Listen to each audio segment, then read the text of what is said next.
From Anshe Sfard Beth El Emeth Congregation, it's time to take 10 Minutes for Torah with Rabbi Joel Finkelstein. Welcome to our discussion of Parshat Noach, the blessing of a rainbow? ? There is contradictory evidence in the Talmud as to whether they view the appearance of a rainbow as a good or bad thing. Of course, in the Torah itself, it seems like it's a good thing. There was a flood, destroyed the world. God said, I placed the rainbow in the clouds, and it should be a symbol and a sign and a covenant, and the world will not be destroyed again because of a flood. So that seems good. Talmud, in fact, says, Brachot Nun Tet Amud Aleph, 59a, if you see a rainbow, you should make a blessing. And there's a debate as to the exact blessing. Get back to that later. However, there is a Gemara in Chagiga that says if you look at the rainbow, your eyes get weakened. There's also a notion that the rainbow is not necessary in a righteous generation, such as Reb Shimon Bar Yochai, the great mystic. During his time, he was so good, they didn't need a rainbow because God did not want to destroy the world. In fact, the Avudraham, a commentator on the Siddur, says that when we say Zocher Habrit, one of the phrases in the three-part blessing of the rainbow is that God remembered the covenant. So he asked the question, he says, I remember the covenant. Of course he remembered the covenant. He remembers everything. Yeah, meaning that he felt like destroying the world, but he stopped himself because there is a covenant. So theoretically, he was in the mood to destroy the world. The rainbow was that last measure to make sure it wasn't destroyed. So it's sort of not very good news. From this perspective, says the Mishnah Berurah, if you see a rainbow, that's your problem.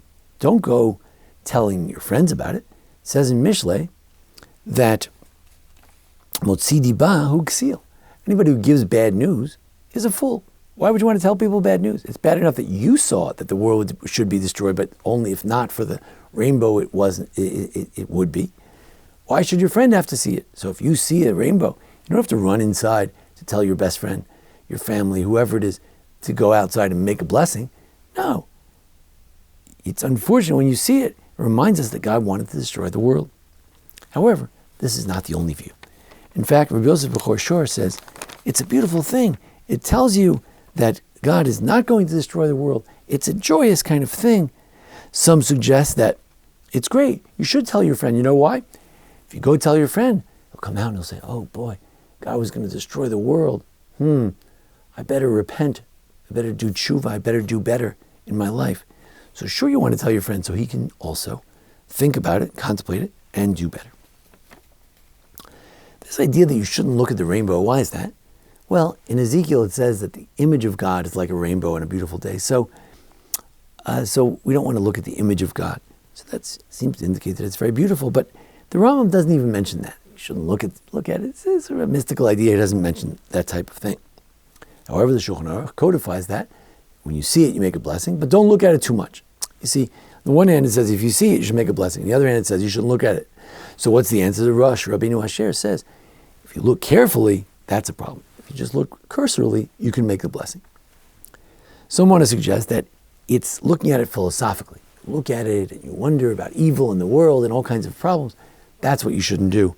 As long as you don't do that, you're in good shape.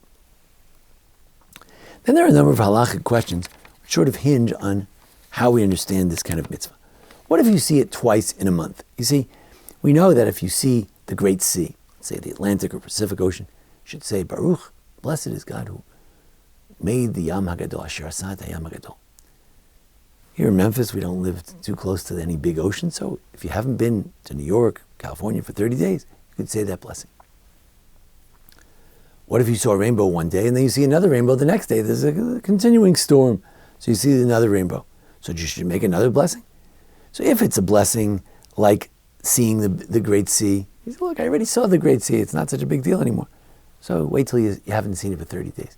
But here, it's not just that You're not saying a blessing over the amazing rainbow. Oh God, wow, it's a beautiful rainbow. That's not what the blessing says. The blessing is about how God remembered the covenant. That you could say every time you see the rainbow. Then there's another question.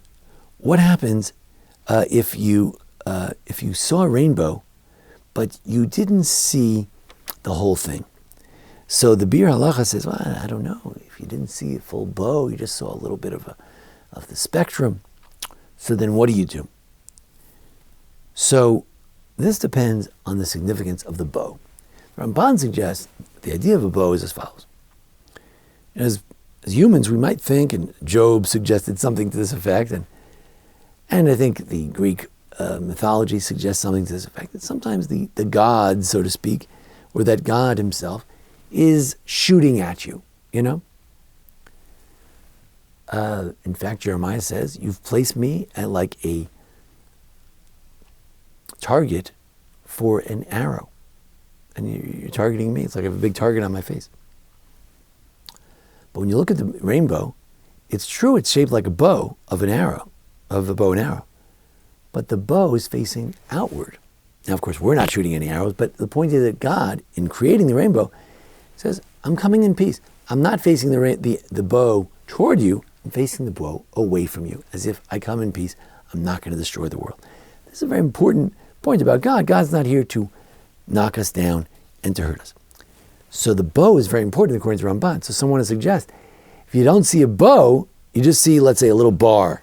That's not what you're supposed to make a blessing over.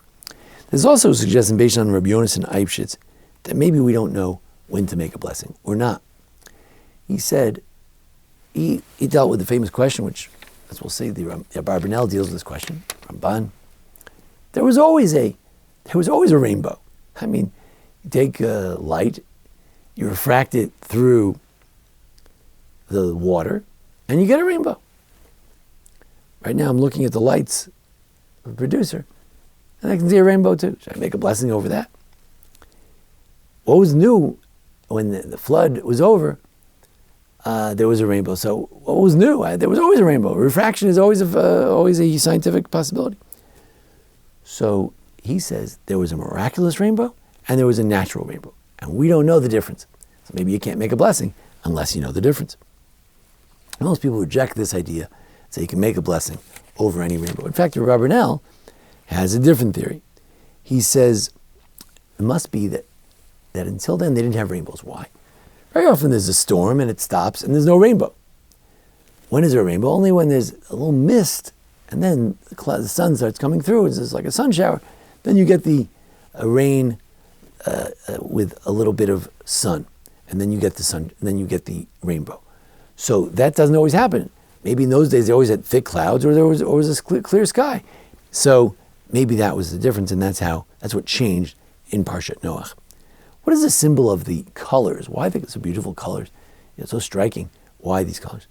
So of course it's natural, but they also, commentaries, I think it was, sees that red represents the judgment that God was thinking of bringing to the world, and blue represents more kindness that God has brought to the world. So it's a full range of God's feelings about, so to speak, about the world. So what about the debate in the Talmud? Why did the Talmud have a debate that should you say just Zocher HaBrit, that God remembers the covenant, or that Ne'eman B'rito, Mekan B'amaro, that God is faithful in his covenant and he fulfills his word, that he said he wouldn't destroy the world. So one rabbi says you just say, remember the covenant. The other rabbi says he's faithful in his covenant and fulfills his word. What's the debate here? So maybe you could suggest that Talmud was debating whether it's Zocher HaBrit. He said, he just barely fulfilled the covenant, but he really didn't want to. He wanted to destroy the world. And that's where it's bad news. The other rabbis say, no, he's Ne'eman B'rito. This is wonderful. He's Ne'eman, he's faithful, he's Kayamaro, he keeps his word. It's wonderful. The rainbow is a symbol of this great stuff. So maybe they're arguing about that. In any event, Rav Papa, who is the great arbiter of different debates, he says, let's say them all. So we have a 3-part blessing. And in order to say this blessing, you really have to memorize it, because if you see a rainbow in the middle of the street, you're going to start looking on your phone to find the blessing. You have to go home to find a bencher, find a sitter, the miscellaneous blessings. You got to know it by heart. Zocher Abrit, Ne'eman B'rito, B'kayam, B'ma Maro. You can look it up in your sitter under miscellaneous blessings, in your bencher as well. So, this blessing is not like a blessing over seeing a strange person, or seeing a beautiful person, or seeing the great ocean for the first time in a long time. No, this is specifically about God remembering the covenant. It's a very special kind of a blessing. Some suggested that it was negative, but we mentioned that Panine Halacha takes the position, no, it's not negative. You could tell your friends about the rainbow, because it's good news. It means God is not going to destroy the world. Thank you for joining us here at the Beth El Congregation. Join us each week for a discussion of the Parsha and the holidays. And thanks to Jason Lefkowitz, our producer. Thank you. This has been 10 Minutes for Torah with Rabbi Joel Finkelstein. To learn more, visit asb.org.